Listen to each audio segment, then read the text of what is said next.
Hello mindful foodies, Inga from Health Origins here. So today I'm gonna show you how to make a quick eat your greens soup.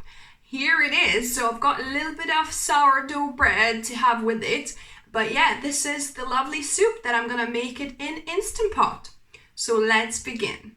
So this is a super easy recipe. We just chuck everything together in the Instant Pot and cook it, and then we'll blend it into a smooth soup. So I've got one large leek that I've chopped both white part and green part. So that goes in.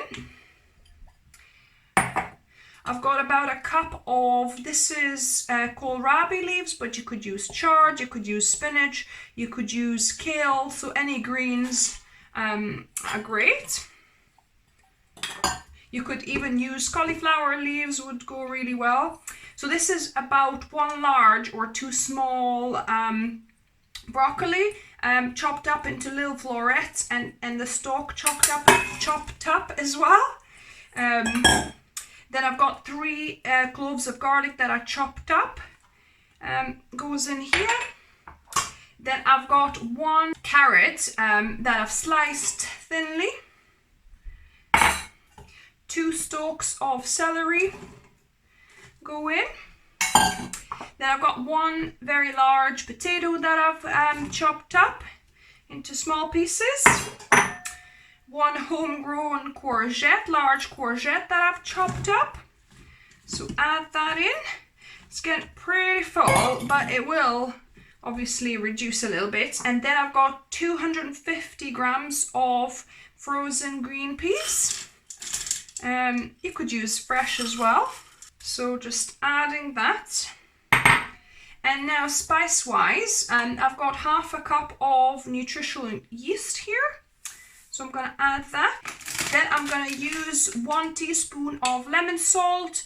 If you don't have lemon salt, you could put a little bit of lemon rind in here, maybe a teaspoon, or actually no, because this is dry. About a tablespoon of lemon rind you could grind off. And if you know, not using salt, then leave it all together, or add about half a teaspoon or so of salt. And then I'm going to add half a teaspoon of white pepper here as well. And then we're going to add water. So this is 1.7 liters of water. So that's it. Now we need to put our lid on, and we're gonna cook it on high pressure for 15 minutes. So the soup has finished. You can either, release the pressure, or you could let it naturally release.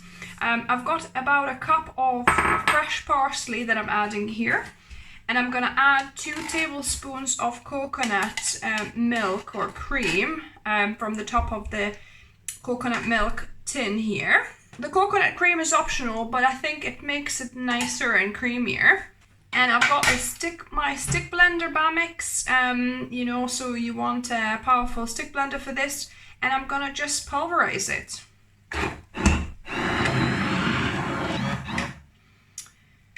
So as you can see, it's quite nice and thick. So that is done now. Now I'm gonna dish some for myself, and I'm gonna taste test it. I've added a little bit of salt just to my plate, because that's the best way to add salt instead of cooking with salt, because you need much more that way.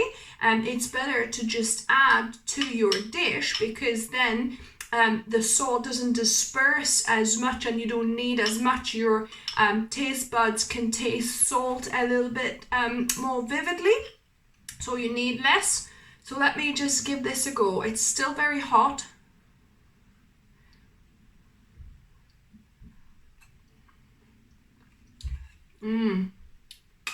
This is nice. Really nice and creamy. I can taste the broccoli quite a bit. Yeah, that parsley, you get bits of parsley. Actually, with parsley, I would recommend chopping it a little bit before adding it to the pot, because when I blended it, it kind of strands of it whizzed around the blade itself. So yeah, so chop the parsley up first before adding to the soup, before blending it. This is really good, guys. If you like it a little bit more even kind of sour, like a bit more sourness to come through there, you could add a tablespoon or two of apple cider vinegar as well, and add obviously salt and pepper to your taste to this. If you try this recipe, let me know what you thought of it. If you like the video, give me a thumbs up. If you're new to the channel, welcome and subscribe for more videos on Wednesdays and Sundays. And as always, remember, food is fuel, so be mindful of what you put in the body. Until next time.